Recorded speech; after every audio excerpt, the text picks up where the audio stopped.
Hello, good morning. It's Tuesday of week 4 and we've got some more lectures on clinical practice for you and a session with your Link University tutor later today. If you're on PGCE Secondary, then you received your introductions to the professional standards and your introduction to clinical practice yesterday online. PGCE Primary student teachers had those lectures in person in a lecture theatre a few days ago. Now we're all joining together online to look at some more aspects of clinical practice. So welcome Primary. Let's remind ourselves of our learning intentions for all 4 lectures. We're looking to recognise the complexity of teaching and the complexity of learning to be a teacher. We're hoping that you will know how the professional standards for teaching and leadership reflect Wales's philosophy of teaching as a profession. We're hoping that you'll be reflecting on your own identity right now as a beginning teacher and a new member of the teaching profession. We hope that by the end of today, you will know what will happen on your 2 clinical practice placements and why those things are going to happen. And we hope that particularly after the next session, you will understand how you'll be assessed on placement in school and how this will support your progress as you head towards qualified teacher status. So this morning we've got assessment of clinical practice, followed after a comfort break by an introduction to the professional learning portfolio. There's no Q&A window in these online lectures, no opportunity to ask questions because we would like you to just concentrate on the content and to bring your questions, if they can't be answered in the pages of the clinical practice guide, to your Link University tutor session later today. So it's over to our first lecture, assessment of clinical practice now. Hello and welcome to this lead lecture, the first of 2 today, which is going to be covering assessment of clinical practice. Now, I'm going to set out a caveat straight off the bat.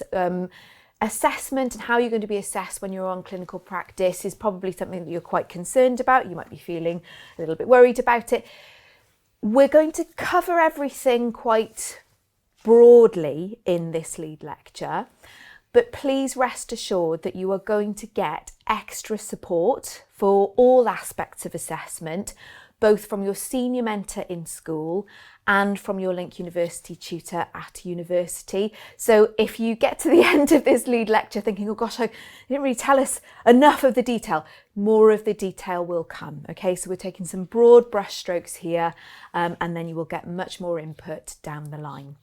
Okay, so we need to remind ourselves before we start to look at the nitty-gritty of how we're going to be assessed on clinical practice, we just need to take a moment to remember why learning to teach is complicated so that we can bear that in mind when we're going through assessment processes because, you know, it's not necessarily going to be nice and straightforward and not everybody's going to sort of progress in a nice linear fashion.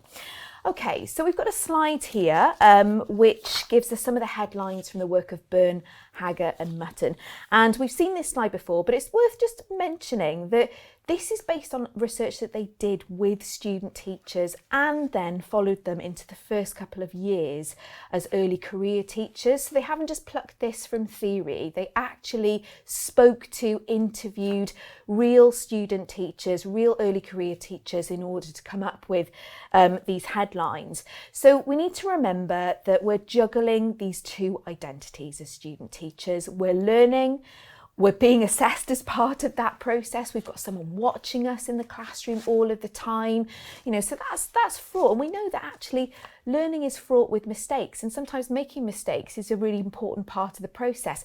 But that can be complicated by the fact that we're doing it very publicly and we want to come across to our young people and to those who are assessing us as being a professional. And I suppose when we bring assessment into the mix there, you know, it might feel a bit strange to feel that you can say to your mentor, I'm really struggling with this, or I might need a bit of extra support with this. But remember that mentors know that you're a learner as well, and they're going to be poised and ready to support you in that learning journey and as you progress through the programme. Remember that you're going to be trying to move the focus from yourself and feeling like, all the time, how is this coming across to my mentor? Am I doing this right? Did I do that technique correctly? When you make the shift to your learners, it's your learners actually who will be telling you, and what you observe in your learners, the work of your learners, what your learners say and do in your lessons, that will be the best evidence as to whether or not what you're doing is working. So when that shift happens, actually your sense of how you're progressing as a teacher is going to improve. But it might take a bit of time for that shift to happen from focusing on self to focusing on learners. We know that learning to teach is emotionally charged.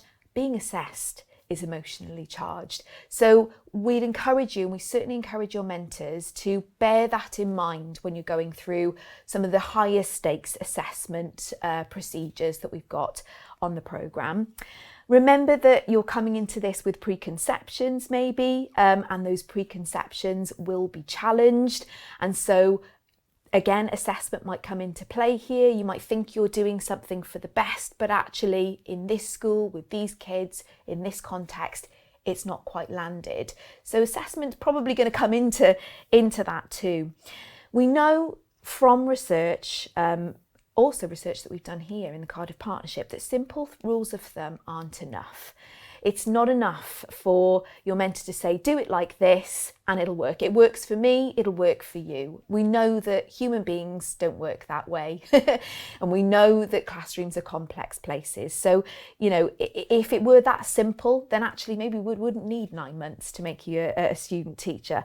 So you're going to be going through a complex process of development as a student teacher.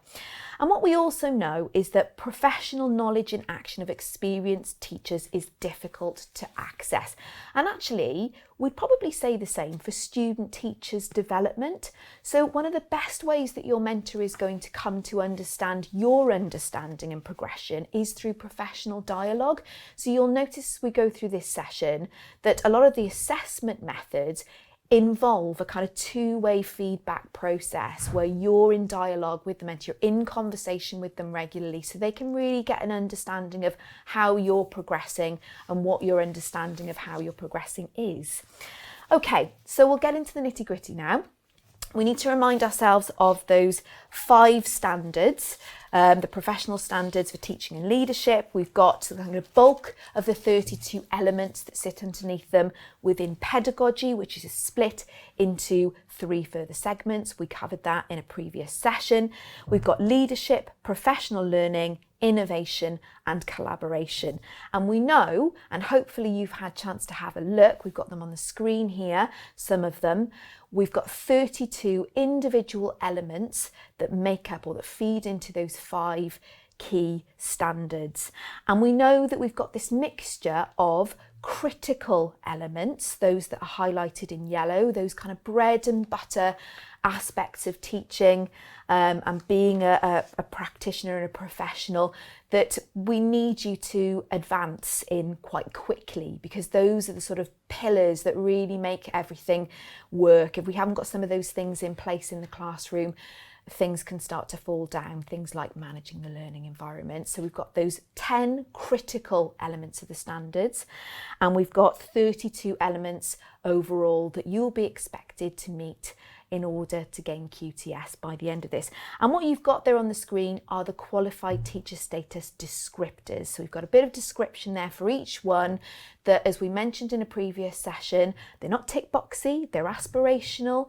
They're going to need negotiation. You're going to need to be in dialogue with your mentor to help understand and to position those in practice at the school that you're in. Okay, so they're not on face value that straightforward. So you'll come to know them, you'll work with them regularly as you progress. So with that in mind, how are you going to recognise when you're making progress? We've talked about aspiration. We know that teaching is complicated, but everybody likes to feel that they are making progress. So how will you know? Well, a couple of things to mention. You are all on an individual journey, and you will come to know this, if you don't know it already, when you're working with your own learners. progression doesn't happen in a nice, neat, linear fashion. It's not going to be on a lovely upward trajectory. We know that sometimes we need to go backwards before we can go forwards. A particular point in the PGCE programme where that might happen is when you transition from your first placement to your second, because you're getting to know new learners all over again, a new school context. And so maintaining that level of progress when everything is new again, everything's sort of been thrown up in the air, is unlikely actually. So you might take a few steps backwards before you can go forwards again. And that's expected and that is completely understandable. You're all coming onto this programme with different prior experiences, inside the classroom, outside the classroom, different degrees that you've come onto the programme with, some of you with masters, some of you without. So your starting points are all very, very different. And that means that what will be challenging for one student teacher on this programme might appear to be a breeze for another student teacher. So really important that you try to resist comparing yourself and your progression and your journey with one of your peers. The professional standards, as I've said before, and as Tom mentioned in a previous session, they don't allow us to tick things off. This is not a once and done thing. This is an iterative process whereby you're going to be returning to those 32 elements, looking at the descriptors and making progress in a spiral fashion. And every time you come back to them and every time you've got an assessment point, you'll probably notice that you've come to know, understand and be developing skills in a deeper way, in a more thorough way. And some, it will take your entire career for you to really feel like you've cracked them. It's really important to know that there are some elements of the standards that are significantly more challenging than others. So we've got a nice quote here to sort of sum up this philosophy. Again from Bernhager and Mutton. Some common patterns can be discerned in beginning teachers' development, such as a shift from early idealism to a struggle for survival. So we might be coming into this feeling really optimistic, and then when reality hits, it might feel like a bit of a struggle, as they seek to master the complexities of managing both the class and the learning activities they have planned. So that's why it gets hard. That's why the struggle feels real. It comes back to that Doyle quote that you're dealing with multiple things all at the same time. However, such systematic models mask both the extent of individual variation and the fact that beginning teachers do not deal with different issues in a neat, sequential fashion. So that's really hitting home the point here that you are all going to experience sort of different types of challenges depending on your background, depending on your personal beliefs, depending on the experiences that you've had. So really bear that in mind when you're going into certainly the first sort of formal assessment points on the programme. Okay, so we've got our 32 elements of the standards. We've got our QTS descriptors.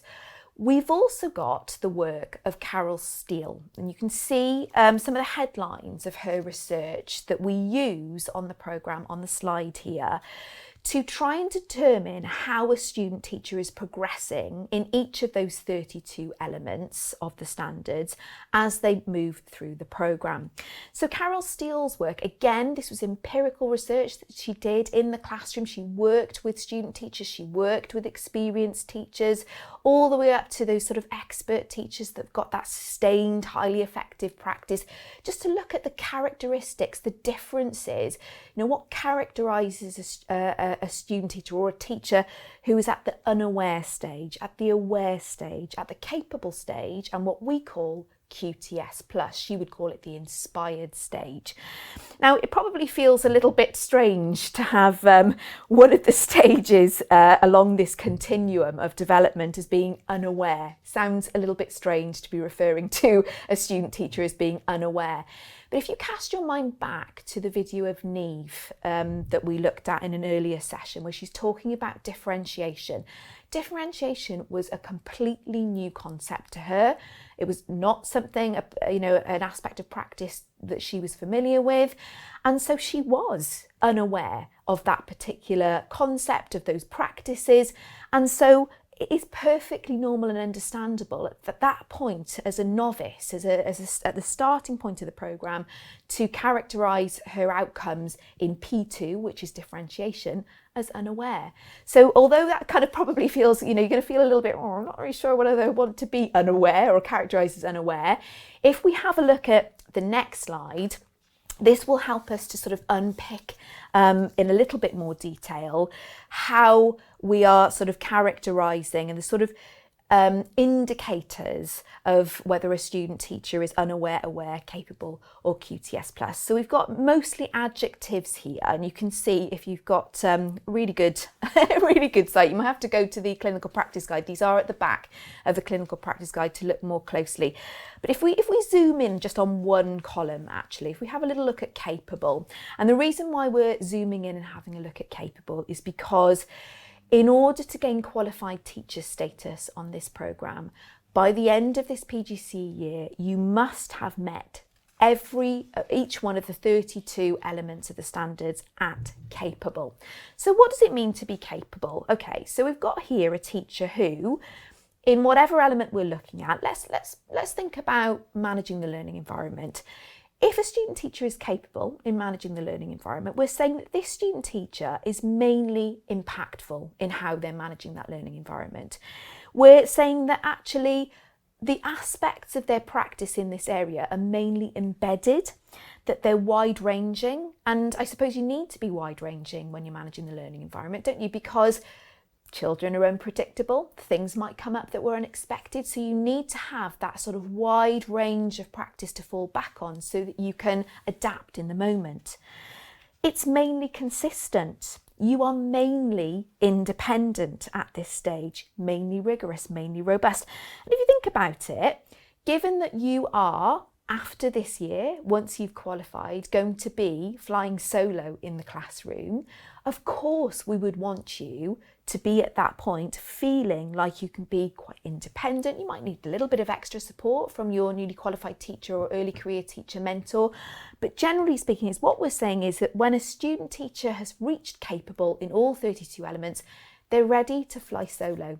They're ready to make those changes in the moment in the classroom without somebody there to be their guardrails. Okay, so I would encourage you to look more closely at the STEEL descriptors. We'll have a look at two other columns a little bit later on in this session, but that is how your mentor and you are going to be determining how you're progressing in each of those 32 elements of the standards. Okay, so how will this happen? We've got 4 key assessment points. You're going to hear a lot of acronyms on this programme, and one of those that we use is CAP points, key assessment points. There are 4 of them during the PGCE year, 2 that take place in your first clinical practice placement, 2 that take place in your second. You can see they're numbered on the screen there, and they happen at the midpoint of a placement and at the end point of a placement. At each key assessment point, there will be a threshold that student teachers, that all of you are meant to meet, okay? We'll talk a bit later on about what will happen if you don't meet the threshold, but for each of those 4 key assessment points, there is a threshold. And what the CAP point does is it's looking at your holistic progress in all 32 elements of the standards. So it's a point in time when you sit down, you do some work, some self-evaluation, some work with your mentor, where you kind of take a step back and go, okay, how am I doing in all 32 elements of the standards? Where are my sort of areas of strength starting to come through? Where are the areas of my practice that I need to perhaps focus on a bit more closely going forward? And make a plan basically to progress to the next key assessment point. And we use the STEEL descriptors, unaware, aware, capable, QTS+, and the adjectives sitting underneath them to determine your outcomes in all 32 of those elements. So what you'll have at a key assessment point is a profile. You'll know exactly which of those elements you're meeting at aware, at unaware, at capable, at QTS+. 4 times a year key assessment points. So the one that you're going to be most concerned about is the one that's coming first, okay? And this will happen midway through your first placement. And we're going to have just a brief look at the threshold for key assessment point 1. The expectation at that point, and bear in mind this isn't going to happen until after half term, so you've got a decent run up to this. The expectation is that you will be aware in the 10 critical elements of the standards. Those are the ones that are highlighted in yellow. You can see some of those on the slide there. You can be unaware in any or all of the others. Okay, you might not be, you might have a few others that you're actually meeting at aware. But really important when you start out that you focus your mind on those 10 critical elements. So you can see on the screen handily, we've got the 2 columns, unaware and aware. So we can just take a pause here and have a look at the difference in language, the difference in those adjectives between unaware and aware. And again, if we take managing the learning environment as an example, a student teacher who is unaware in managing the learning environment is someone who perhaps is quite erratic, is maybe really over-reliant on their mentor. They're not really able to manage that learning environment without leaning on their mentor to step in to support. It might be that things are actually going wrong and there might be some negative consequences to that, and we're not talking about life-changing consequences here, but it might be that you maybe didn't deal with a situation particularly well, and then your mentor had to work with those pupils involved to kind of pick up the pieces afterwards. It might be that you're applying some of the techniques inaccurately. It might be quite poor quality. When it comes to managing the learning environment, gosh, at the start, it's likely that you might feel very unaware. But when you've made the jump, when you've made that shift, hopefully by that midpoint, by key assessment point 1, what you'll start to see is that you're growing in your repertoire, in your understanding, in your skills in this area. It might still be a bit inconsistent. You might still need a little bit of support. It might need further rigour.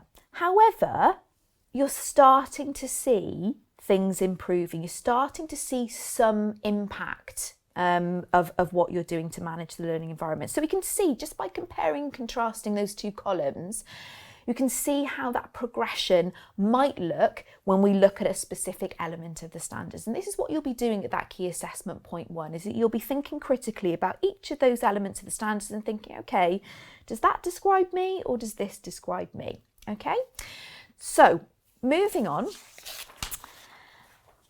Last slide from me. How are you going to know? You're probably still asking yourself, well, how am I going to know?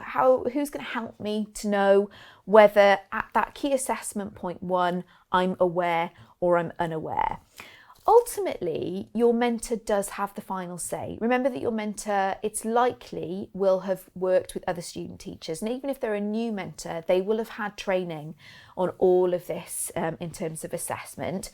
So, there might be a difference, a conflict in opinion, where perhaps you're saying, well, I think I'm still unaware at this stage, and your mentor's saying, well, no, actually, let's go back to the steel descriptors. I think there's a case that actually you're looking at aware. So there'll be a dialogue around it. Ultimately, though, the only person who has experienced every aspect of this programme is you. Okay, so you're teaching all the time, you're teaching multiple lessons. Sometimes, and this is mostly the case in secondary, you might be teaching lessons that are not your mentor's lessons. So other members of staff will have observed you in those lessons. Okay, so you have got to start to put yourself in a position at these key assessment points where you're driving your own progress, but you're also reflecting on your own progress. So your perspective is really important. A big part of our philosophy when it comes to assessment on this programme is that it should be done with you, not to you. So eventually, when we get towards the end of the programme, the hope is that you'll be coming to the mentor saying, I think these are my strengths. I think this is what I need to work on. I think this is what I'm going to do to go about it. Because what we're setting you up for is becoming a sort of a lifelong learner, someone who is capable of self-development, obviously with a bit of coaching along the way, but that you are in the driving seat, that you can really take the reins of your own professional development. And the decisions made at key assessment points will be based on your self-assessment, which is then moderated through dialogue with your mentor. So you will do a bit of prep work where you'll self-assess against all of those 32 elements. Your mentor will look at that, they'll meet with you, they'll discuss any differences in opinion, talk those things through, and then reach a point where you know exactly what the outcomes are going to be because your mentor has maybe moderated some of your judgments, and then you've got a plan to take you forward to the next key assessment point. Okay, plenty from me. I'm going to hand over to Tom now, who's going to talk about some of the other aspects of assessment on the programme. Yes, because we've talked in detail here about the 4 CAP points, the 4 progress reviews, very important part of the programme. But you're in school on placement for several months. A lot of the time you're there 4 days a week. There's going to be a lot of feedback and assessment which is going to come in your direction, which is hopefully going to fuel your transition towards being that sort of learner who becomes more aware of your own strengths and areas for development and really starts to take the wheel where your own development is concerned. You can see that you're going to get a lot of informal feedback. Hopefully you've been on induction long enough to have started having some discussions about how you'll work with your own learners as a teacher, and a lot of the real magic of assessment and feedback in the classroom with your own pupils happens in those little informal moments where you're interacting with pupils in the classroom rather than marks out of 10, final tests, that kind of thing. And it's exactly the same for you as a teacher.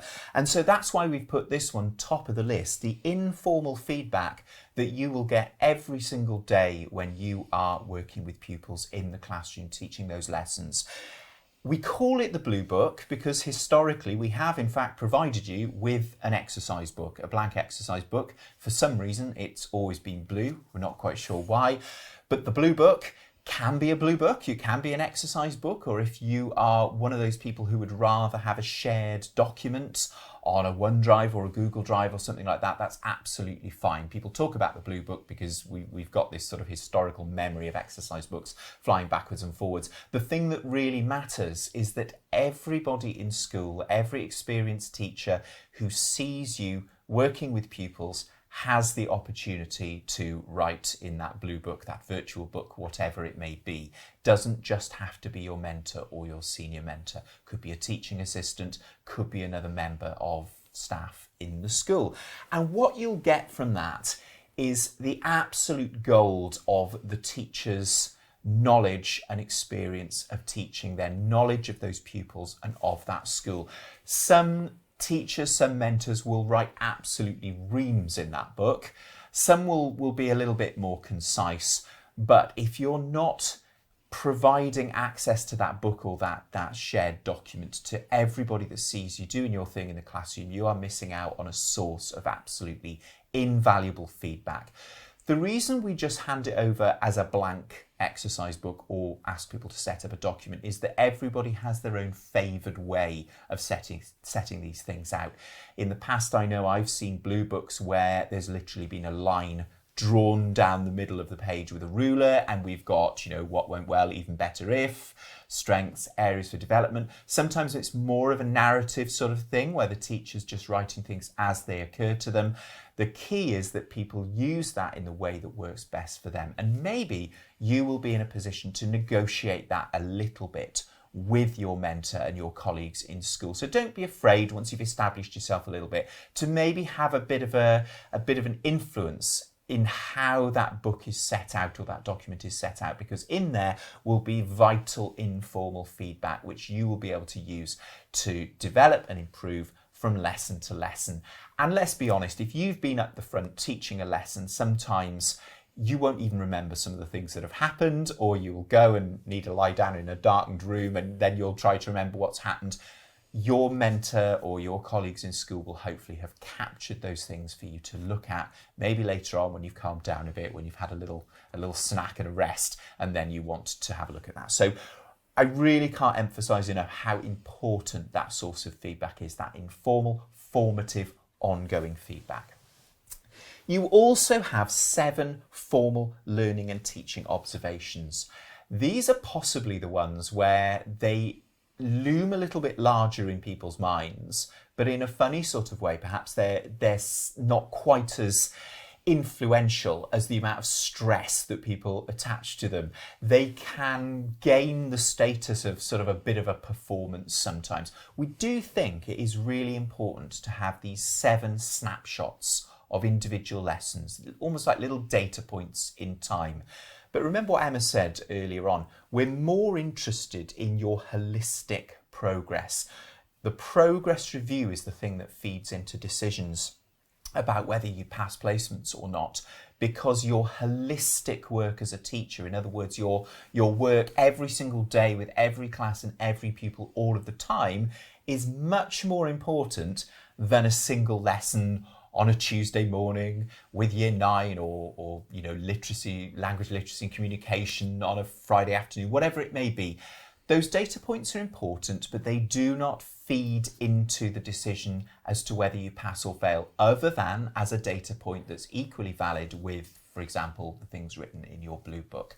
So do those lesson observations. You can see on the slide from the clinical practice guide that we have set up particular weeks when we'd like those to happen. It would be really good if those could happen on time, but don't either put on a major performance that's completely different to your normal teaching, or completely go to pieces because you've built it up in your mind as something super important. They are just snapshots of your general practice, and they do exactly that. Your 4 progress reviews, you've heard quite a bit from Emma there about those. They are a process which is done as a collaborative process with your mentor. You will hear a lot more about those later on once you get yourself established. Those are the important ones, the decision-making processes about how you're doing, and that's why those have thresholds attached to them.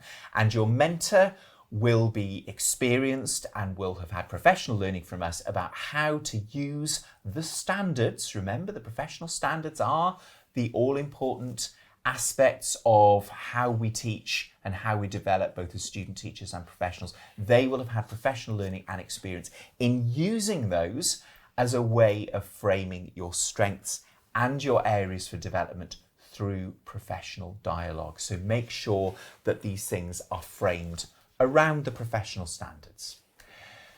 Now, you may have a question, it'd be a very valid question. Well, I'm in one school, my classmate's in a school 10 miles away.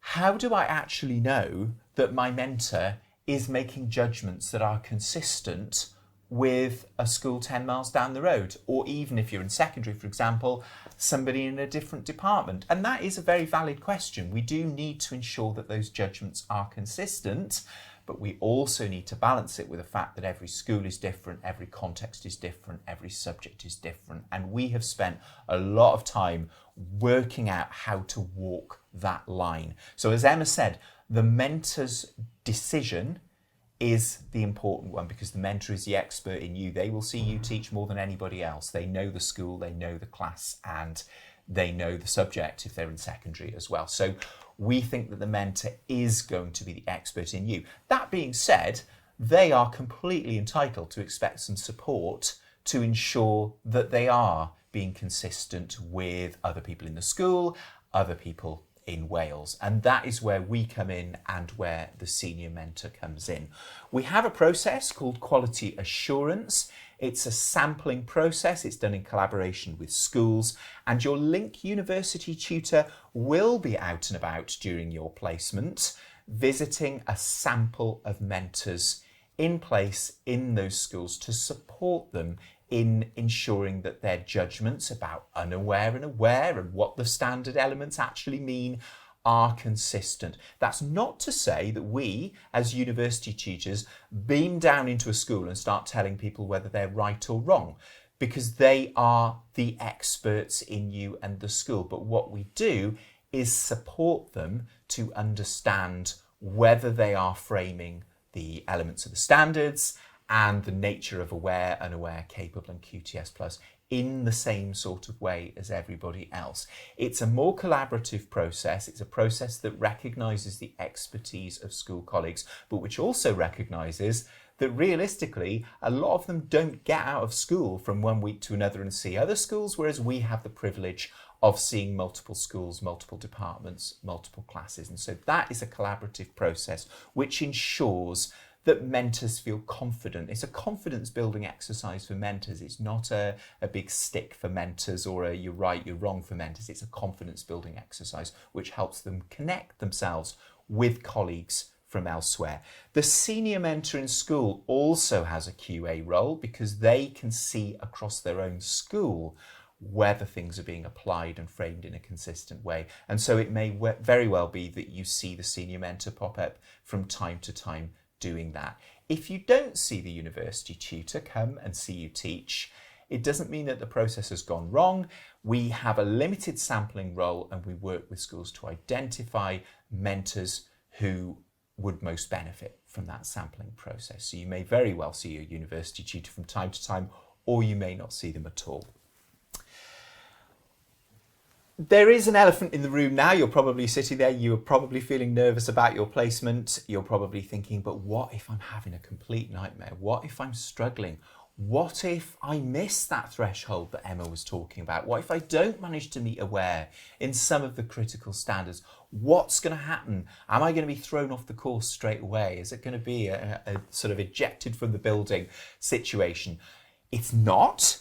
And it's really important to remember that teaching is hard. And we've really tried to emphasize this throughout this series of clinical practice lectures, that teaching is difficult, learning to teach is complicated, and progress is not linear. You will sometimes feel that you're going backwards rather than forwards. Sometimes you won't feel you know why. Sometimes you feel you're making massive leaps forward. It's worth looking forward and saying that one of the points where you will sometimes feel you've really gone backwards is when you change from placement 1 to placement 2, because those are two very different schools, and stuff that works in placement 1 will suddenly mysteriously not work in placement 2, and you'll feel like you've lost all your super skills as a teacher. It's not the case. You're just getting used to a new context, and there will be moments like that in placement 1 as well. For example, when you step up and start doing some more independent teaching, perhaps you'll meet a new class. Perhaps if you're in primary, you'll start teaching a subject that's relatively new to you. So it's very important not to panic if you think that it's all going horribly wrong. Communication is key. You'd be surprised how often we will have student teachers who believe that it's all going terribly wrong, and their mentor is completely happy with them. And you can work yourself up into a right state thinking that you're about to fail, and your mentor would be amazed to think that that's the case. So keep those lines of communication open with your mentor. Sometimes it will be something that just exists in your own head because you've had a couple of bad lessons. That being said, if you are getting feedback from your mentor consistently that there is an aspect of your practice that you really do need to work hard on and develop, you will find that support systems swing into place very quickly. There will be informal feedback and support from your mentor, your senior mentor and university tutor that will swing into action once they agree with you that perhaps there is an aspect of your practice that needs some work.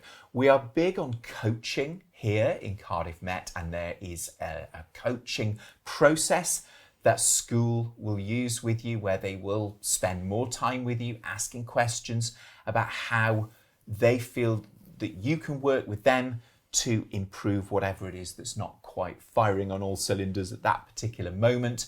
Lots of schools have their own established processes for doing that, but we also have support processes that we provide to schools to help you. You may start hearing the term concern over progress. That is a structured process, still a supportive process, by which you'll find that more and more people are spending more and more time with you to try and help you and to frame targets and to really crystallize the things that need to happen in order to improve. We don't want to spend ages talking about the concern over progress process right now in this lecture, because the vast majority of you, it will never cross your path. But just know that the processes are there, they are well designed, and they are supportive. If for whatever reason you don't make it through a placement, either placement 1 or placement 2, because you don't quite meet the thresholds, and despite the concern of a progress process and all the support, you don't quite make it on that occasion, you do get 2 attempts at every placement. So if it doesn't quite work the first time, you can have another go on a placement. If you don't pass placement 1, you do need to get placement 1 finished before you can move on to placement 2. So you would not move on to placement 2 having not successfully passed placement 1. It's worth saying that in a lot of cases, I would probably go as far as to say the majority of cases, if somebody is not in a position to pass a placement, it's often because there is something going on in their life, which means that they have mitigating circumstances that mean they're not in a position to show their best on that placement. And it's important, I think, that if that does apply to you, if, for example, you're not very well, or there's something that's going on in your life outside that's getting in the way, that you acknowledge that you don't try to push on and you don't try to pass a placement where you're actually not working on a level playing field with your classmates. And so the university's mitigating circumstances process, and you may well be familiar with university mitigating circumstances processes from your own assignments in your undergraduate experience at university, those exist for placements as well. And so it is important to stick your hand up and say, well, actually, I've got this going on. It doesn't mean, as I've said when I've been talking about the professional standards and the introduction to clinical practice, it doesn't mean that we can lower the standards of the teaching profession and say, well, it's okay, you don't have to be able to successfully manage the learning environment. You can have all sorts going on in your classroom, it's okay. We can't do that, of course we can't do that. But what we can do is put the mitigating circumstances process of the university in place to allow you to have another go at a placement without having said that you've failed it.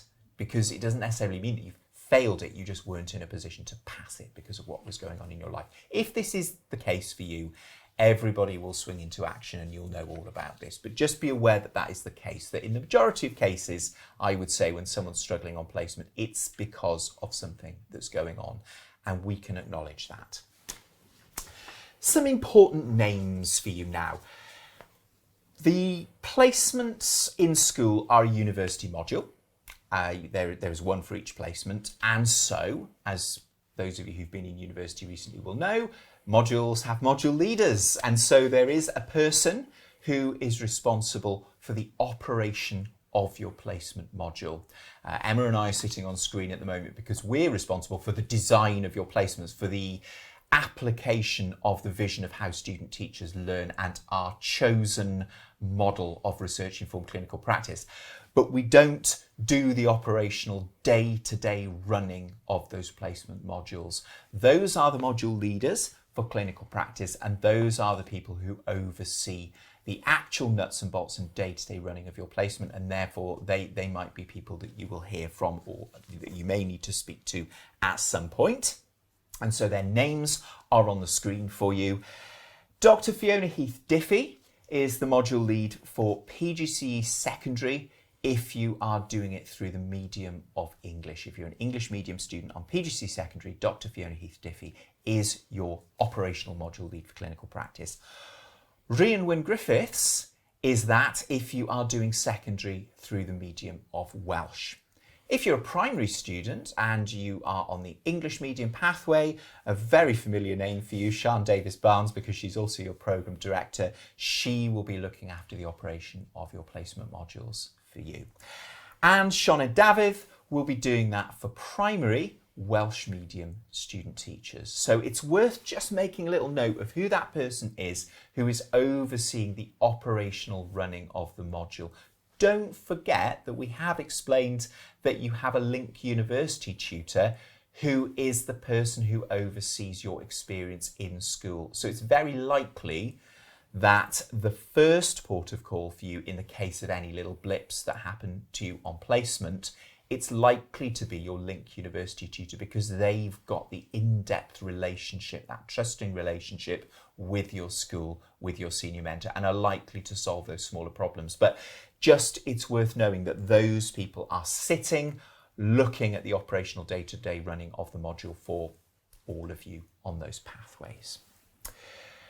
Now, finally, we want to pass over to you and get you to do a little bit of thinking about yourself, because self-awareness is all important on the PGCE. There is nothing quite like the teaching profession for needing you to be self-aware, to know your own strengths, but to know your own weaknesses as well.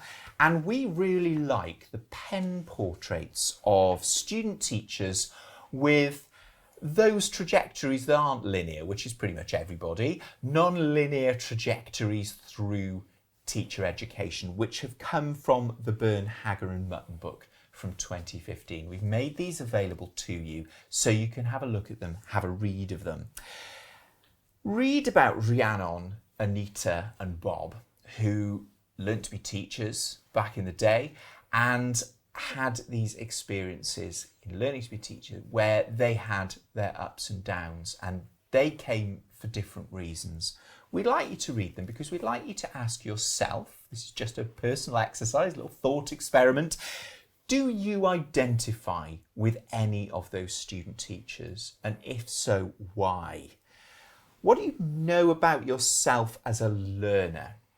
You may know stuff about yourself from your university experience, for example, or from other educational experiences that you've had in the past. Are you a massive perfectionist? Are you somebody who really sort of builds things up and gets in a stress about things? Are you somebody who's perhaps a bit more laid back than you need to be at times? You'll know this about yourself. It's different for everybody. Are you a mature student who's a career changer, who's come into this profession having had a long and glorious career doing something else? All of these things will feed into what it's like for you to be a learner, and you will know, or you'll have an inkling about what might trip you up, and also perhaps what gives you your superpower to sort of power through and develop as a learner. It's worth just laying those things out in your own mind, maybe even write them down, maybe even tell somebody about them, talk to somebody about them. What's it going to mean for you on placement? Which bits of the placement are going to be the bits that trip you up? Is it going to be when a lesson goes wrong? Is it going to be when you spend so long preparing that you're up till 2 o'clock in the morning and then you're too tired to teach properly the next morning? And what does that mean for how you need to support yourself on placement? What boundaries do you need to put in place? What maybe, when you've got to know your mentor a little bit, are you going to need to tell your mentor about yourself? You can be open and honest with your mentor. What are you going to need to say maybe to your nearest and dearest outside of the PGCE? If I'm still planning lessons, if I'm still frantically laminating resources at 11 p.m, come and have a word with me. Whatever it may be, you probably know that about yourself, and it's worth just having a think about that. And those pen portraits are a really great way to just kind of nudge you into that headspace to think about yourself as a learner, because assessment of student teachers is a complicated business. It's non-linear, it's complex. There's a lot of people involved, and the only person who really knows that journey is going to be you. That's it for this lead lecture on the assessment of clinical practice. We hope we've put you a little bit more in a position of understanding some of the nuts and bolts of what will happen to you out on placement. If it still feels a little bit abstract, some of it will become clearer once you are up and running in the classroom. So don't worry if some of it's not quite landed with you today. Remember, we've presented these online so that you can look at bits of them again if you feel that you need to. We hope you enjoy yourself out on placement. That's it for this lecture. Thanks for listening. That was assessment of clinical practice, and hopefully that's provided you with an overview of our philosophy of how we feel you should be assessed as a new member of the teaching profession as you aim for qualified teacher status. And on the back of that philosophy, therefore, what's going to happen to you when you're on placement to support that assessment? Some of this stuff may feel a little bit abstract when you haven't actually started the placement yet, and so that's why the clinical practice guide will be your friend. If you do have access to printing facilities, it does print up into a nice staple booklet, although it works perfectly well as an online document if you prefer. Anything that's not quite making sense to you at the moment because it still feels really abstract will make a lot more sense when you actually get onto placement. It's all there in the guide, and very useful for your mentor is a list of key dates and deadlines towards the front of the guide. It includes those observations and those progress reviews we were talking about. It helps to keep you and your mentor doing everything on time. So do make sure you've both got ready access to the clinical practice guide when you're on placement. Now, we mentioned those case studies, those pen portraits of student teachers who had less straightforward trajectories through to qualified teacher status. They're in that green Burn, Hager and Mutton book. We mentioned it in the last lecture, and it would be a good idea to dig those out. Have a little read of them, have a little reflect. Think about which one you most identify with and which features you think apply to you. Self-awareness is all important as we journey towards qualified teacher status. Indeed, many of us ask variations of those sorts of questions when we interview people for the programme. So have a think. It's time for a comfort break now. We'll put a countdown up on the screen to count us into our fourth and final lecture, second one for primary, which will be an introduction to the professional learning portfolio.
Hello and welcome back to another lead lecture on clinical practice. This time we're introducing you to the professional learning portfolio.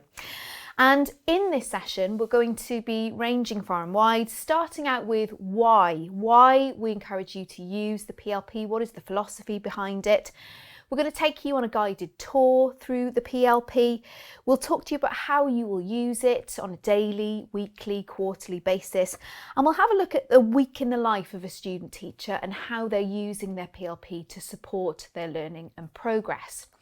So to begin with, we need to talk a little bit about how and why using the PLP supports our vision for how student teachers learn. So this is a slide that you have seen before in a previous lead lecture. And this is sort of the crux of how you're going to be learning on the programme. And the PLP will come into play when you're doing some of these things. So we've got a research-informed clinical practice model. And in that kind of model, your learning is characterised by an iterative process of clinical reasoning, which, as we said in a previous lecture, is you bringing lots of different types of knowledge to bear in order to find a way forward in your practice and thinking quite critically about your practice, often in dialogue with your mentor. As we can see, it's characterised by dialogue that's built around questions, questioning our assumptions, questioning why we're doing things in the classroom. And actually the PLP will be a point of conversation where you might be having some of those interesting dialogues around your teaching practice. For example, you'll be evaluating your lessons. Your mentor will look at these and might be asking you to discuss some of the things that you found having taught a lesson and to what extent the pupils made progress in what you'd intended them to learn. Obviously, you're going to be challenging as well your personal assumptions and preconceptions. It might be that you planned a lesson, you taught it, and actually it didn't quite turn out as you'd expected. And maybe it's caused you to question, to challenge yourself and think, okay, how am I going to make this land better next time? It's characterised by the trialling of ideas based on the interrogation and integration of different forms of knowledge. We're going to have a look at those different forms of knowledge in a moment. But on your PLP, you'll come to see that we've got a tab that is all about research and inquiry and reflection. So you'll be taking the time to really consider some of the knottier issues that you encounter in your teaching and learning practice. So that's a form of sort of critical thinking that you're going to engage in. You're going to bringing that to bear in your lesson plans. You'll be planning your lessons on the PLP. You'll be meeting with your mentor on a weekly basis, and there'll be a record of that on your PLP. And all of these places on the PLP will give an indication and be a bit of a point of reference of how your practice is developing, and will be sort of evidence of you integrating and interrogating these different types of knowledge. And of course, you'll also be carefully analysing and evaluating evidence to inform your judgments, and a lot of that evidence will be drawn from what you've got on your PLP. Now, I spoke a moment ago about the interrogation and the integration of different types of knowledge. Remember that on the PLP, and you'll come to see this in more detail when we go through the walkthrough, you will be planning and evaluating your lessons directly on the PLP. So they will be a bit of a synthesis really of the different types of knowledge that you can see on the screen there that are having a bearing on your planning, having a bearing on your teaching, and helping you to unpick to what extent the lesson worked, didn't work, and various different aspects of your practice. So when we're talking about those different types of knowledge, we're talking about intellectual knowledge, crucially the knowledge about your learners, some of which will be captured in the lesson plans that you write on your PLP. The knowledge that you gain through teaching, of course, and you'll be reflecting on that with your mentor. Again, some of that will be centering around things that you've got on your PLP.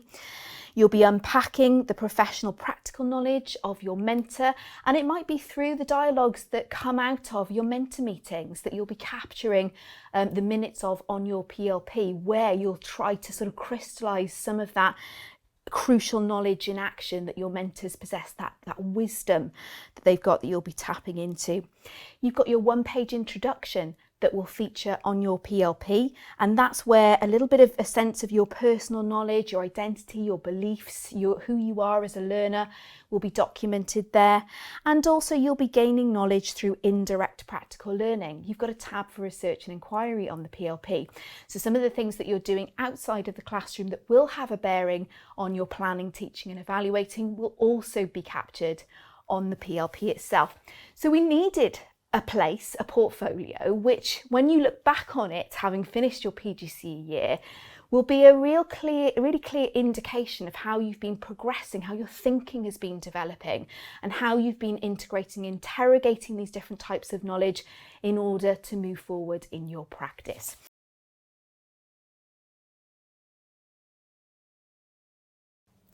Okay, so what you're about to see is a PLP walkthrough that's going to take you through all of the various tabs and what will go into those various different areas. Yes, let's get the PLP up on the screen and have a look at what you'll find when you log in.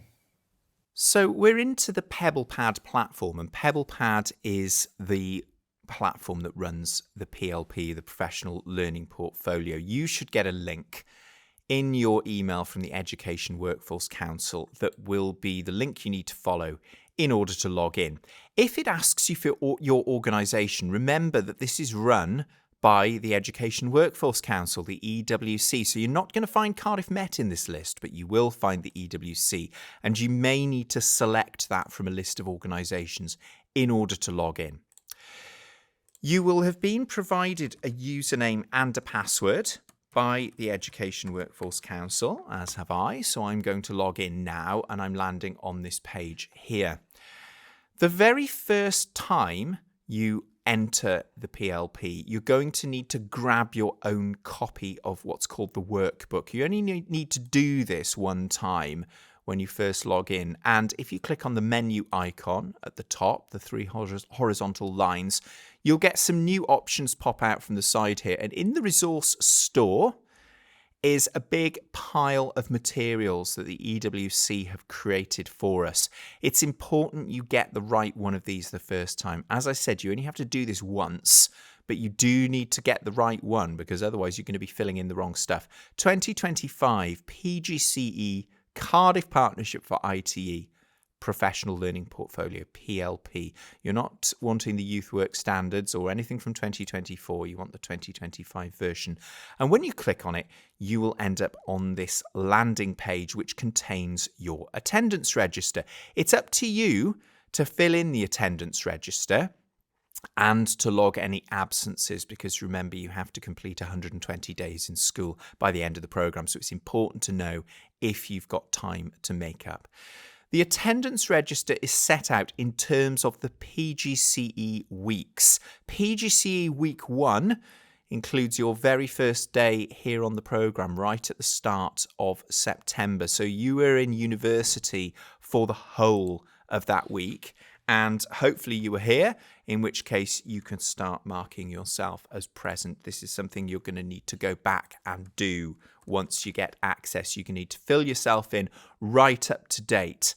University days don't need to be made up, but school days do. And remember that the week that you go out to school for the first time is week 4 of the programme, and that's when you're going to need to start really taking care that you're making your way towards that magic 120. So there's lots and lots of weeks there for you to fill in and to keep your attendance, and it's worth making sure that you keep a log of the reasons for any absences here at the top.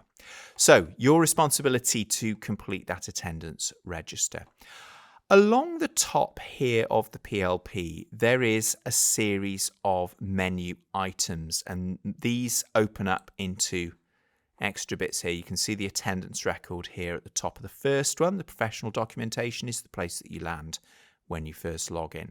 There are a couple of other bits here in professional documentation. Hopefully you've heard about the one-page introductions, those really important but really concise little pen portraits of you as a learner, which you're going to provide to your mentor out in school at an early opportunity on the placement. It's a good idea to have that ready to go to give your mentor, maybe even a hard copy that you've printed out if you've got access to those facilities, but also you can upload your one-page introduction to this section here in professional documentation. You simply have to add a file to that section.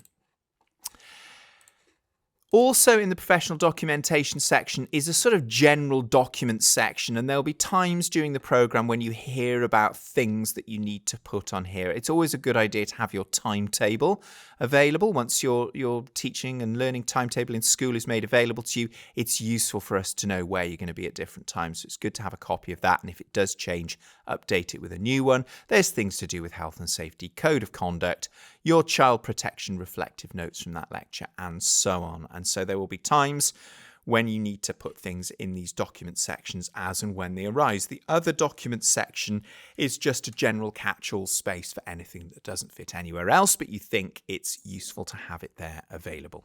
So that's the professional documentation section on the top left here. Let's move along these tabs one by one now. The next section is called mentor meetings. It's really important as a student teacher out on placement that you do get the opportunity to sit down and talk properly to your mentor on a regular basis. We really do encourage that these are proper meetings. Even if they have to happen after school, that's okay. But if you are getting those sit-down opportunities and your mentor's undivided attention, that's always going to be better than doing things informally in little gaps and that sort of thing. And that's why we provide this tab for you, because we want to really encourage those meetings to take place. There is some guidance here. If you click on guidance, there's some information on what you need to do, what you need to be getting up to. And there's a click here link that opens the meeting template. We provide some headings for you to fill in. Now, important for you to understand here that the person responsible for keeping the notes of your regular mentor meetings, that's going to be you, not your mentor. Your mentor doesn't actually have access to edit this anyway, so even if they were going to offer, they can't actually do it. Always a good idea at the top here with save record as to give some sort of descriptive name. I'm going to just make one up here to put in the top. And you can also select the date that the meeting takes place, like that. You can even put the time in if you're really that into detail. And then you've got these sections here where we give you some structure for those meetings. Now, it may be that sometimes when you meet, you have more to say in these boxes than others, and that might vary from time to time. But keep some notes. Always a good idea to keep them while you're having the meeting so you don't have to find more time to do it afterwards, and you're not going to forget things. So it might be worth making sure that you've got access to a laptop or a desktop computer to be taking notes in this meeting when you're discussing things with your mentor. And you can work your way through the sections as you have the meeting. As it says here in the actions for the coming week, the clinical practice guide will often help you to structure some of those actions because you'll be able to see some of the things that are coming up. When you've completed the template, or even if you're partway through it and you're worried that you might lose it, you can save that. And then it's complete, it's saved on the system. You can edit it still and then save it again if you need to. If you go back to the workbook and look in the Mentor Meetings tab, there is a thing for your completed meetings here. And you can see that my meeting number 1, 5th of October that I just created has appeared at the top of my list. And I've got lots of little example pieces of meeting notes there in the list. Here where it says your research results have been applied, you may very well find that the very first time you go into this Mentor Meetings completed meetings section, that switch is off and there's nothing underneath it. If that's the case, simply switch it on and things will start to appear. If you've saved Mentor Meeting templates, notes, and they're not appearing, it's probably because you've got that switch off. So you might need to go through and turn a few of these switches on that you'll see during this walkthrough the first time that you use your PLP. So that's the Mentor Meetings section. Really important that you're keeping some notes of those meetings because there'll be lots of great advice from your mentor. The assessment tab here is full of all the materials to help carry out the assessments of you as a student teacher. So this is not assessments of your pupils. You'll probably keep lots of really good records of those, but this is about your assessments as you get assessed on your journey towards qualified teacher status. There's spaces here for the 7 learning and teaching observations that will take place during your programme. There's also some materials here to do with the progress reviews. The progress reviews are a collaborative process between you and your mentor. We've taken a tactical decision not to talk in detail about the progress review at the moment because you haven't got one for a little while, and it would be much better for us to save that for a university tutor meeting closer to the time. So just bear in mind that all the materials that you and your mentor need to carry out assessment of you, whether it's those lesson observations or those progress reviews, it's all here in the assessment tab, and you and your mentor will become familiar with those as you go through your 2 placements. So assessment section, that's for the assessment of you as a student teacher. Planning and evaluation. This is where you will plan the lessons that you will teach when you are out on placement.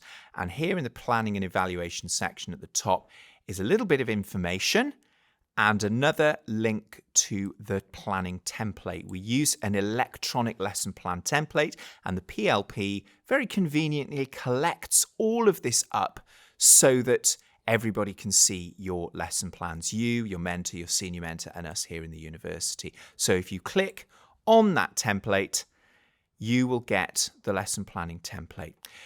It's important to just take a moment now to just reinforce to you something that we said in one of the earlier lectures, that idea about lessons taking place in history, in time. It was in that Doyle diagram that I presented to you, where it talked about the fact that any lesson that takes place, any learning that takes place, isn't isolated in time. There's learning that took place before it, usually, and there's learning that takes place after it. And with that in mind, we provide you with a lesson plan template that actually has 10 lessons in a stream, because we want you to start thinking about lessons as being connected to one another. So you can see as I scroll down, we've got lesson 1 with all the bits, lesson 2 with all the bits, the evaluation and the priorities for the next lesson, stream straight through into lesson 3, and so on. We would love to have the ability to just have you add lessons onto the end, but it doesn't do that for us. So we have given you 10. We think 10 is probably enough. If you don't need 10 in a row, you can leave the bottom ones blank. And any lessons which connect to one another, you may wish to put them in a stream like this, a stream of up to 10 lessons.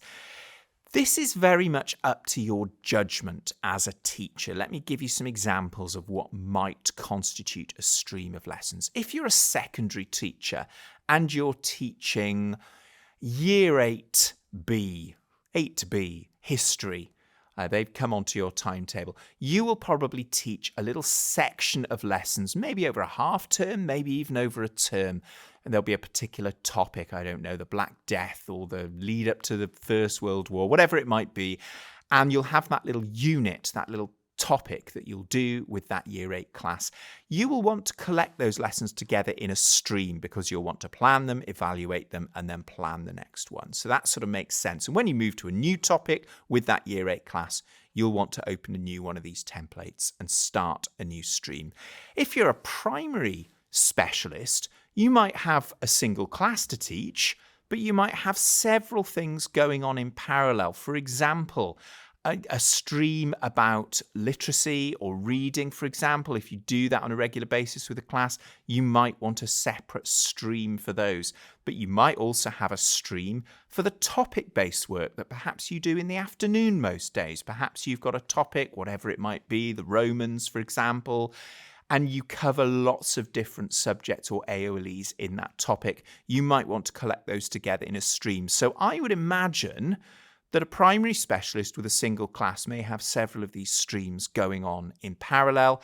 A secondary specialist who has several different classes may have a stream per class and change that when they change topic with the class.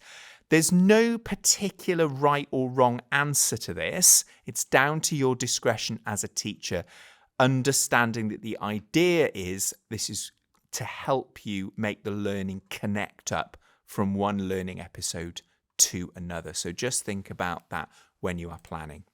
You will want to give it a descriptive name. I'm a secondary specialist, so I'm going to say 8G. The blues. There we go. There's a good music related topic. I might be doing that in a particular half term, and I might do 5 or 6 lessons on that. I can fill in some generic information at the top here. Hopefully you'll get plenty of input on lesson planning in your classes elsewhere in the program. And then I'm going to start filling in my lesson plans and my evaluations as soon as possible after each lesson. Lots of these boxes have got little bits of guidance with click here links.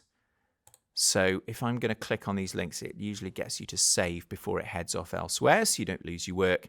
There's some nice guidance we've written about learning intentions, success criteria, and assessment strategies, for example.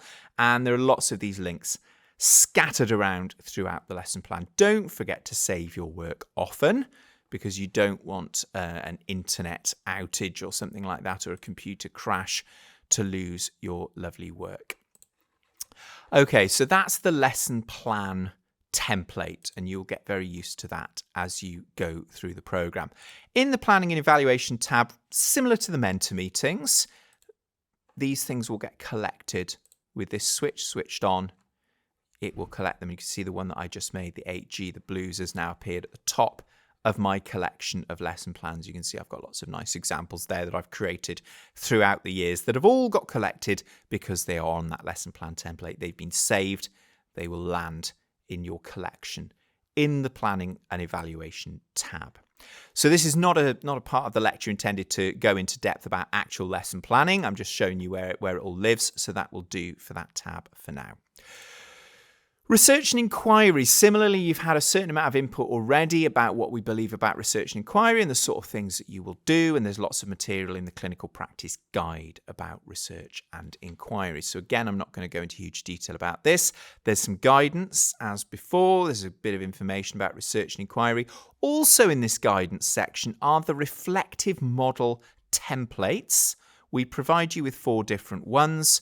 They are informed by research, and they take the form of a series of guided questions which work you through any particular big issue that might be arising when you're out and about in school or making connections between school and university.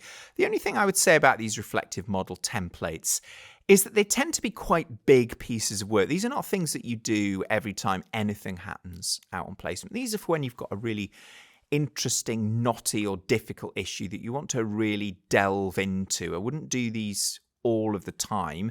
You are supposed to do 1 a week when you are in the early stages of your placement, because you're not doing any teaching and because there's a lot of stuff you want to reflect on. But as you move on and you start teaching more, you will find you want to do these in depth for big issues, not for tiny little things. So those reflective templates are available to you. You might find that you gravitate to one that you like more than the others, but it's worth having a look at all of them. They've got different ways of leading you by the hand through the process of reflection, and hopefully with the aim of improving and developing your practice. And if you do complete a reflective template, you will find that they will appear here in your collection as before. Just to talk now about what you do if you have done some form of research and inquiry, whether it's taking notes, doing observations, whether it's perhaps a little voice note that you've created, or even some mind maps that you've done with a pencil and paper, perhaps, when you've been thinking about something.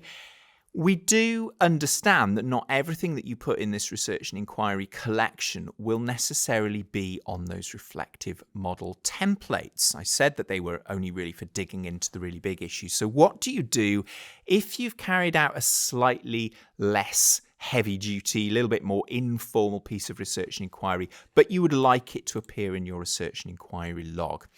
Well, the answer to that in the completed templates collection, the clue is here where it says tagged with reflection. And this is a clue as to how this PLP platform is actually collecting things with this switch into these collections. It uses a thing called tags, and anything that gets tagged with the word reflection will automatically appear in your research and inquiry log. And that means that those reflective model templates, the system automatically tags them with the word reflection. What does that mean for you? That means that if you want something to appear in your research and inquiry collection, all you have to do is tag it with the word reflection. What do I mean by that? Well, I'm going to show you now. We're going to go back to the menu and we're going to upload a file. Let's imagine that I've been out and about in a class watching a lesson and I've taken some observation notes, which I think might be important for me, and I want to put them in my research and inquiry log. I'm now going to choose a file. Having said I want to upload, I'm looking in my documents. Here's my notes that I created when I was observing. I'm going to upload this to the PLP. I could change the title if I want to say what class it was, or a little bit more description. I can even add a long description here. And just underneath here, it says tag your file.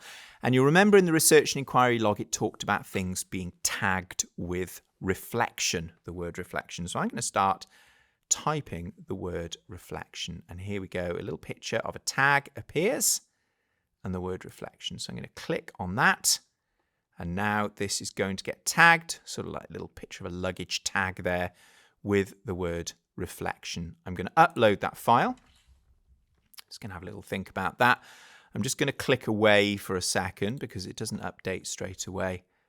I'm going to go back to my research and inquiry log completed templates. And sitting at the top is 8T Notes, which is not a reflective model template, but a Word document that I wrote informally on my computer the other day. I uploaded it by going into the menu and saying upload a file, and I tagged it by typing the word reflection in the tag this file. That's how you make things appear in your research and inquiry log. You can do it with voice notes, videos, scans, photos, text files, PowerPoints. It really doesn't matter. As long as you upload it to the PebblePad platform and tag it with the word reflection, then it will appear here. So what we've learned here is that these collections, and the same goes for your planning and evaluation, your lesson plans, and your mentor meetings, your collection is just searching for things with a particular tag. This might be useful, for example, if you're a PE teacher and you want to draw little pictures of what's going to be going on. I know a lot of PE students ask me, what if I want to draw pictures of particular set pieces that I want to practice in a football lesson, for example? Well, you can do those drawings. You can photograph or scan them. You can upload them. You can tag them with the appropriate word. In this case, it's lesson plan, all one word. And those will appear then in your lesson plan collection. Similarly, if you happen to do your mentor meetings as a written piece, for example, and you didn't want to type it all in again, you could upload it and tag it with mentor meeting, all one word, and they would appear in this collection. So these collections are just little search functions looking for particular words on tags. You'll probably find you use that more with the research and inquiry log than anything else. So there we go. There's a list of tagging instructions on Moodle if you want to go and find out more about that. The final tab then is the personal skills section, and this is where you're going to upload material related to your literacy, numeracy, digital competence and subject skills for secondary. You'll get some things you can put in there just to collect evidence of your personal skills, and there's also the material for your Welsh work, and the Welsh team will tell you more about that in your Welsh sessions, about what they would like you to do with that. So those are the tabs of the PLP. Remember that your PLP is just a place to collect things which are relevant to your journey towards qualified teacher status. It's not an assessed piece of work. It's a platform that allows everybody who supports you to see the things that you've accumulated along the way, and for you to have them all in one place. And so make the PLP work for you rather than worrying if you're not using it in exactly the same way as everybody else. But you will be expected to use this platform quite extensively on placement to collect all the things to do with your journey towards qualified teacher status. The last thing to say on this walkthrough is that really the next thing for you to do is to go and have a play about with your own PLP. Remember, you have to open that workbook at the start and then you can just play about with it. Anything you can put on, you can take off again. Anything you type, you can delete. You can't break your PLP. So just fiddle about with it and have a go.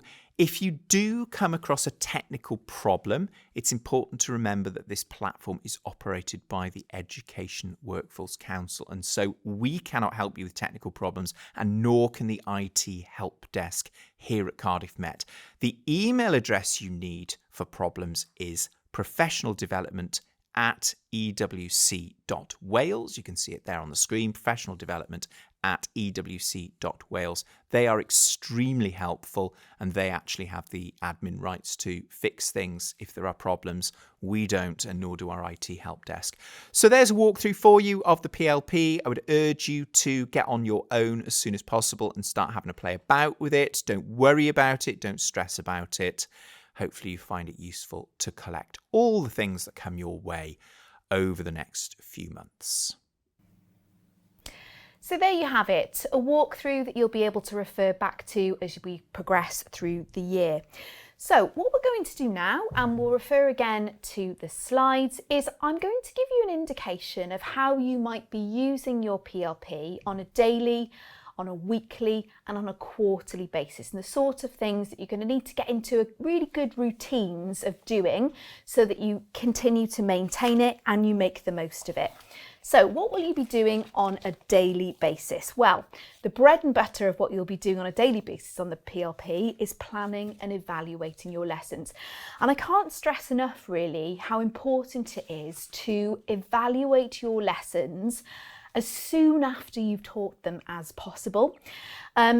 We find that student teachers get into difficulty when they save them all up to the end of the week and there's a bit of a backlog.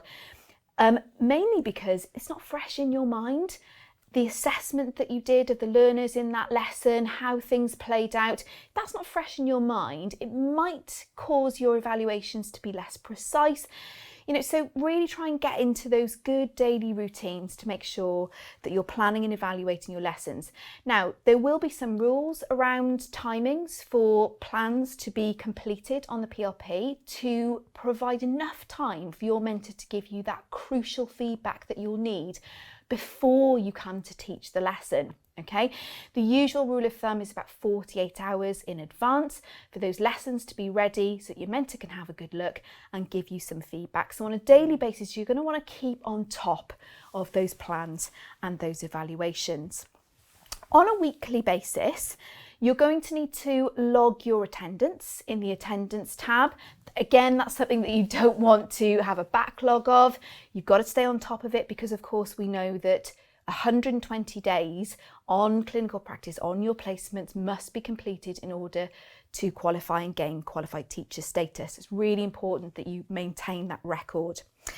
You're also going to be meeting on a weekly basis as part of your minimum student teacher entitlement with your mentor. And on the PLP, we have a place for you to minute that meeting. And it's a bit more than just a place to capture information, really. What you've got in that template on the PLP is a scaffold, a guide that will guide your professional conversation with your mentor, that will encourage you to reflect on the week that's just gone, to reflect on the feedback that you've had, be it formative or be it a formal lesson observation perhaps that you've had, to start to synthesize all of that and think about, well, where are my main areas of strength? What am I going to need to prioritise next week? There's the opportunity to discuss how you've made use of your research and inquiry time, what you've learned from this, what you intend to prioritise in the upcoming week in order to move yourself forward with regard to any targets that have emerged. And there's a little bit towards the end of the template that is sort of about the nuts and bolts of action planning. It might be that you are starting a new topic within an AOLE in that next week. It might be that you're doing some team planning and teaching with your mentor in the week that's about to come, and you're going to need to sort of negotiate what your roles are in that, how you're going to do that to make the most of that team planning and teaching experience. So use that template, make sure you're maintaining it, because what that will also be is a bit of a record of your progress over time. So coming back to what you're going to be doing on a weekly basis, you're also going to be engaging in research and inquiry. And you're going to be getting that regular feedback, some of which might come through on the PLP, some of which might be coming through in your formative comments logbook, your blue book or digital equivalent. It might be that it is appropriate when you're doing some research and inquiry to complete a reflection. It might be that you're really sort of grappling with an issue and going through and using a reflective model template, which really scaffolds your thinking when you're unpacking something, would be a good thing to do. In which case, you might actually be working directly on the PLP when you're doing some research and inquiry time on a weekly basis. Now, of course, we also have a tab where any sort of direct work that you do with regard to research and inquiry will be collected if tagged with reflection in that tab itself. And it might be that you use a reflective model template and that will automatically be saved in that tab. Or it might be that you do something a little bit more creative. Perhaps you're the sort of person who likes to reflect aloud, verbally, and you might capture some of those thoughts in audio form. There are different file formats that you can upload to your assets, and if you tag them with reflection, they'll end up there. You might be doing some SLT day tasks that are a really valid way of using your research and inquiry time. If you tag it with reflection, it will end up in that research and inquiry tab. So on a weekly basis, you've got that research and inquiry time.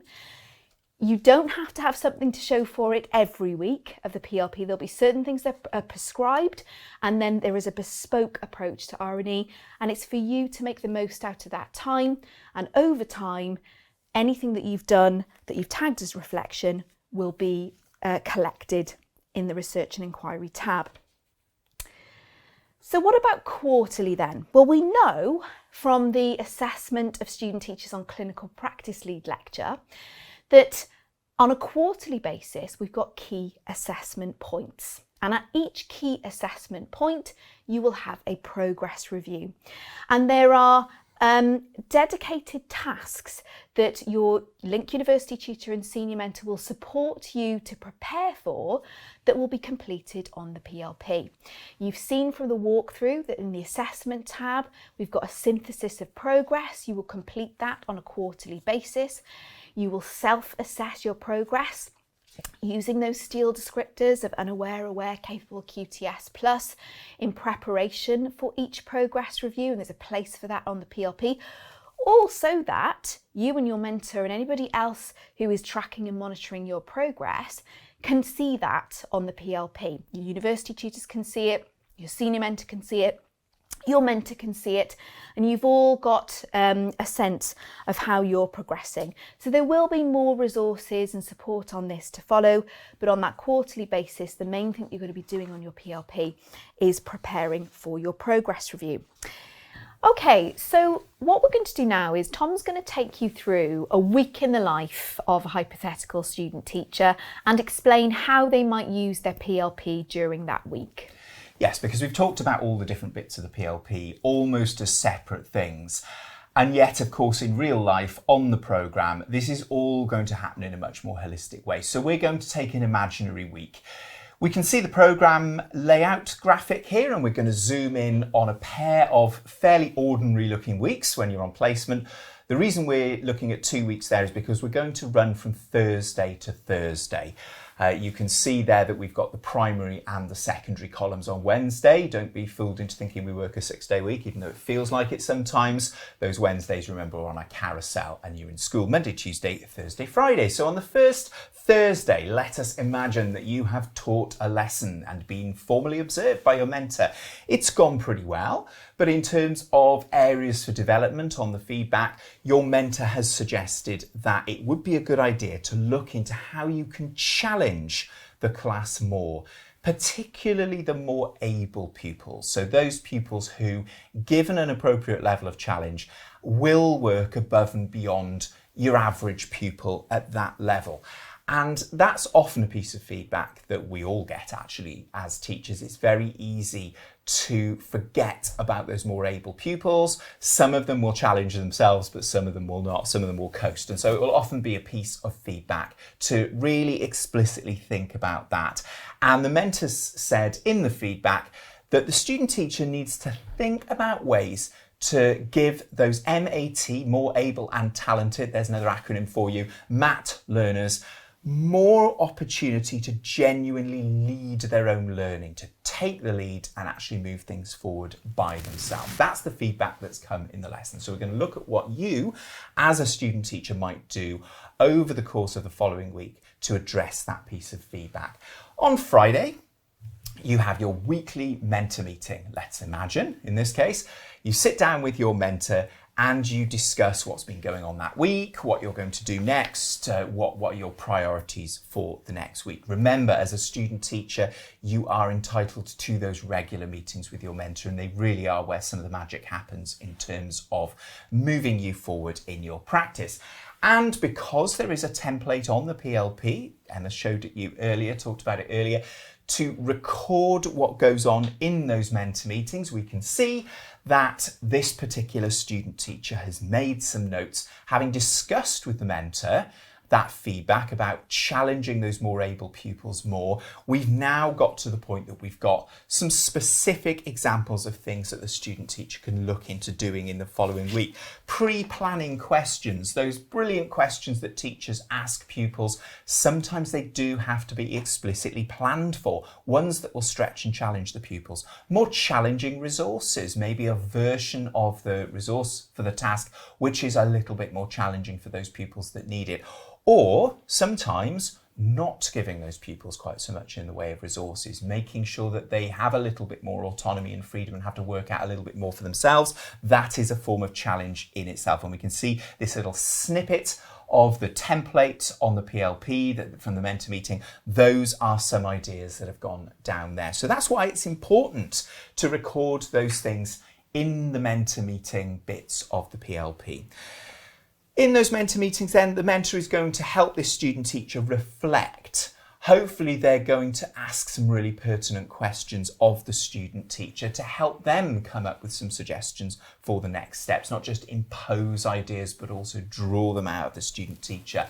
Remember, you get that research and inquiry time when you're on placement, time when you're not necessarily teaching full lessons, but you have a little bit more autonomy to read, to speak to people, to observe people, to practice elements of your own teaching. And it's a good opportunity in the mentor meeting to have some conversations about how that time can be used, because some weeks on the program you have got quite a lot of it, and so it's important to plan to use it productively. And there will hopefully be time for some discussions about the plans for lessons that are coming up, because if this is something that's going to be on the mind of our student teacher, it might be something that can be looked at in the context of a number of lesson plans that are taking shape for the week coming up. So that's Friday. The weekend is upon us after that, and we would hope that, yes, the student teacher, you are going to make a start on doing some planning of those lessons. You might be tweaking those emerging lesson plans, taking account of the conversation that took place with the mentor.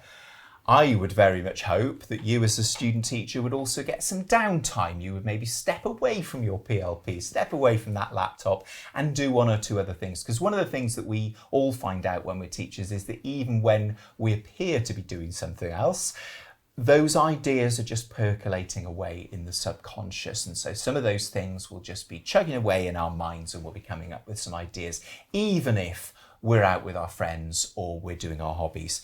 It gives us space to reflect, to reason. If you are one of those people who needs a little bit more time to fully process all of those feedback and all of those ideas, a bit of downtime on the weekend is a good opportunity to do that. And that's why we always suggest that you do take some time to step away from that laptop on Saturdays and Sundays.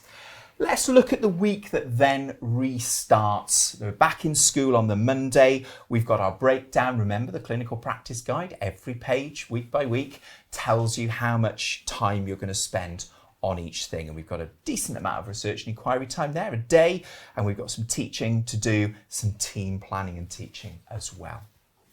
It could well be that on the Monday there is some research and inquiry time available to you as the student teacher. And there are so many things that you could do with that time to address this question about how we challenge the more able pupils in our class or our classes.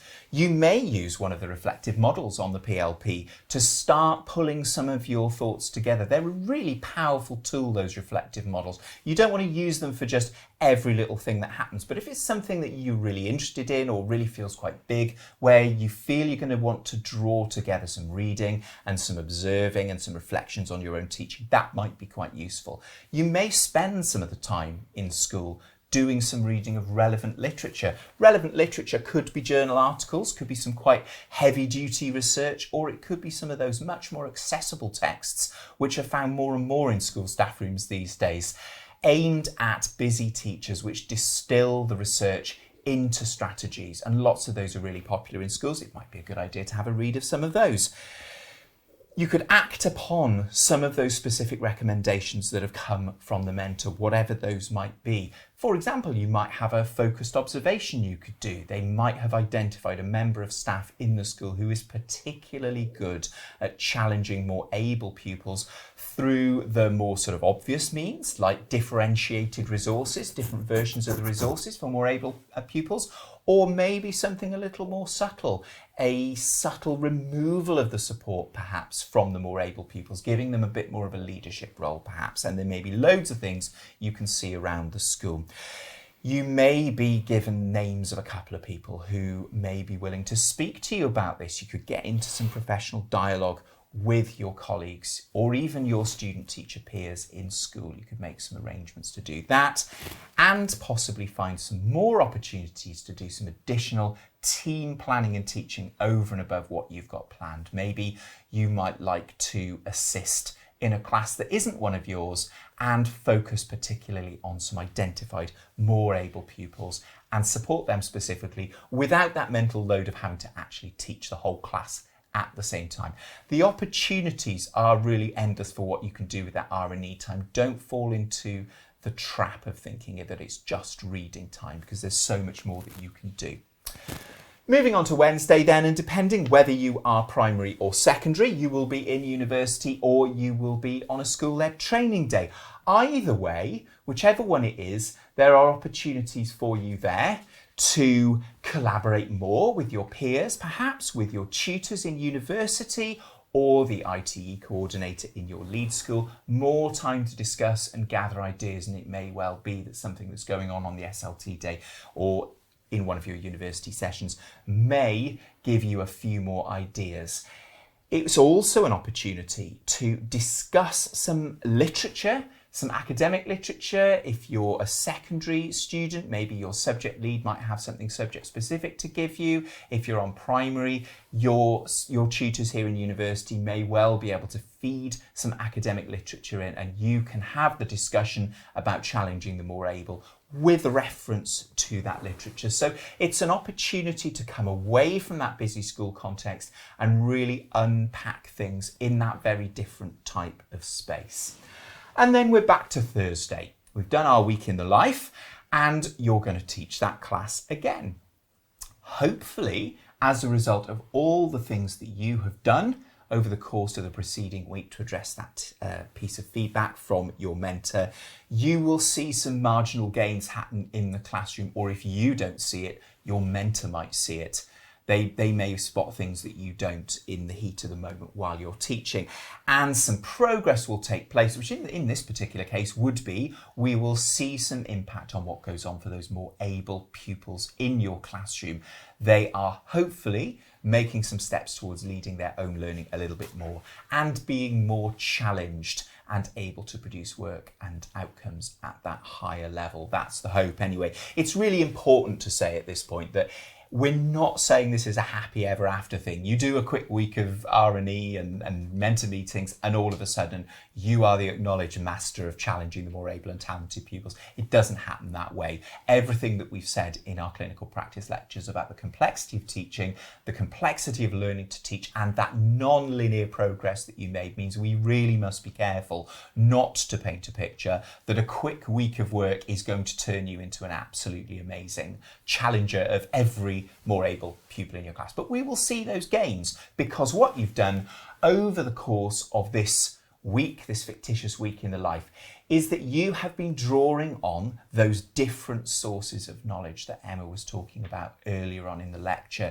You have been bringing them together, you've been bringing them into dialogue with one another, you have been questioning things, you've been working in the different contexts of school, university, lead schools, with your peers and with more experienced teachers to hopefully make some progress. Not the finished article, but some progress made. Let's just remind ourselves of the professional standards for teaching and leadership now, because remember, we are using these as a way of trying to gauge your progress, both on the PGCE and in your future career if you stick around here in Wales. That feedback that the mentor was giving in that observed lesson falls very much into the elements of differentiation, that idea that you don't teach the same for every kind of pupil, and challenge and expectations, because remember that the feedback was about providing more challenge and higher expectations for those more able pupils. And you'll remember that when we introduced the professional standards for teaching and leadership a little while ago, we talked about the way that they're integrated, that yes, pedagogy is our bread and butter as a teacher, the art and science of teaching is what we do all day long, but that those other pieces of that standards pie are going to support our progress in pedagogy. And I'm sure you can imagine that in the course of that week that I've just outlined, you will have been seeking advice and support from multiple sources in school and out of school, and you will have been drawing upon wider reading and research findings in order to help make sense of that feedback. So rather than just a piece of feedback which said, you need to challenge the more able and talented pupils, do this thing next time, you've done a much more complex, much more holistic, deeper type of learning in order to move yourself forward as a teacher. And that is our imaginary week in the life of a student teacher, and how the PLP acts as a sort of central point drawing that learning process together. And you could do that for all sorts of things that would happen to you on your placement in school. Just before we wrap up then with this lecture, we would like to give you our top PLP pro tips to take away. Number one, the PLP is your PLP. It is a place to document your journey, and therefore it needs to be tailored to you. It is not a proxy for your teaching. Nobody can log into it and know you as a teacher, having never clapped eyes on you in the classroom. It is a place that works for you and documents your journey, nothing more and nothing less. It facilitates that learning, and it can only facilitate that learning if you engage with it on a regular basis. That doesn't mean just sort of fill it up with pointless busy work. It means use those things that have been put in there and designed to help support you in this complex and multi-layered kind of learning that you're going to be doing on this programme. Following on from that, it's not the best idea to try and compare your PLP with the PLP of somebody else, because we all work in different ways, we all learn in different ways. Your PLP may have some different things to somebody else. You may go about things in a slightly different way. That's not to say that a completely empty PLP is a great sign, or that a complete lack of lesson plans is going to make you any friends here on the programme. But it does mean that if somebody else does their PLP in a different way to you, that one of you must be wrong. It's entirely possible that you're both doing it completely right. We do have a checklist on Moodle of things that you should expect to be on there, because there are some things that are going to be common to everybody, and it can be a source of stress sometimes to think, oh, have I got all those basic bits on there, or have I missed a bit? So do check out the checklist on Moodle, which will help you with those basic things that everybody should have. You can use tags on the PLP, and we will make sure that you've got this information to hand when you actually come to use it. But those collections, those lesson plan collections, the research and inquiry log, and actually the mentor meeting section, the way that they work is that they collect items that have been tagged with particular words. And so if you're a bit of a creative type, if you want to get creative, if you would like to put some research and inquiry that's in the form of something that you've sketched or drawn or recorded in audio format or made a little selfie video of, and you want it to appear in amongst the other stuff, the PLP templates, you can simply upload those to your PLP and tag them with the appropriate word that makes them appear, and we can make sure that you've got instructions about that once you actually get going with the PLP so that those things can appear. We do encourage you to get creative.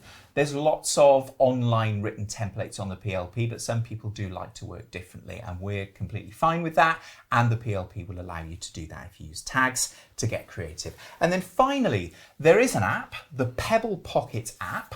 You can have a look on your app store for your chosen device, and the Pebble Pocket app is useful for doing things on the go. You can log into your PLP with the account details that the EWC provides you, and then it will streamline things like taking pictures of things with your phone, for example, and uploading them directly to your PLP without having to go via a computer. So lots of people find the Pebble Pocket app really useful, and we would recommend that you have a little look at that and see whether you can make that work for you.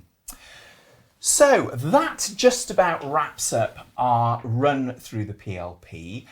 Don't forget that this will all start to make a lot more sense once you're actually up and running in school and doing the things that we have set for you to do. And so if you're sitting there thinking, well, I can't quite imagine how this is going to work, just be patient and wait until you're in that working school environment, and then you will hopefully find that all of the things we've provided for you there on the PLP provide that framework for you to collect the story of your journey towards qualified teacher status here on the PGCE. Remember as well that one of the many reasons we provided this as an online lecture is that if you would find it useful, this will remain here for you to look at again once you're out and about in school. Thanks for listening, and from both of us, it's bye for now. So that's the Professional Learning Portfolio, the PLP. Don't worry if you haven't got access yet. There'll be plenty of opportunity once you get established on placement. You don't really need it early on. At the start, you're better off just getting to know your school colleagues, your pupils, and the school itself. There'll be plenty of opportunity for using the PLP later on. Do check your emails though, because it won't be long before you get that email from the Education Workforce Council, the EWC, if you haven't had it already, telling you that they've set up your PLP and giving you instructions on how to access it. And please do follow those instructions as soon as they come through. Remember, these videos will be available to watch again because we know there's a lot of information in there. So don't worry if you feel there are bits that have gone over your head at any point. The videos will still be here for you to watch, and we'll make sure that you know where to find them. We will also make them available for school colleagues, mentors and senior mentors, because it's good for them to have access to that information as well. Some of the really fine detail of how the placements work, we have made a conscious decision not to include at the moment. A good example of that really fine detail would be a deep dive into how the progress review process works. We felt it wasn't really going to land with you until you'd spent a little bit of time on placement. So later on, nearer the time that you do your first progress review, we'll make sure that you know what to do. So hopefully you will understand that we've taken conscious decisions not to include absolutely all of the fine detail at this stage. Hopefully you'll have an opportunity later on today to put your mind at rest about some things that you might wonder about with your Link University tutor, and then you'll feel as prepared as you possibly can be to start your first placement later this week. I'm sure right now you're quite nervous about that placement. Everybody's nervous before they go into school for the first time on the PGCE. I was nervous before I went onto my first placement on the PGCE all that time ago. It will be great, you will be fine. We're all here because we want to teach and work with pupils. And the sooner you get into school and get into it, the quicker you'll see how rewarding and how interesting and how much fun it can be. So, On behalf of the whole PGCE team, I would like to wish you the very best of luck and loads of fun on that first placement. Work hard, but have a great time too. Thank you for watching these videos. Enjoy your session later on. That's it from me and from the rest of the clinical practice team. So from me, bye for now.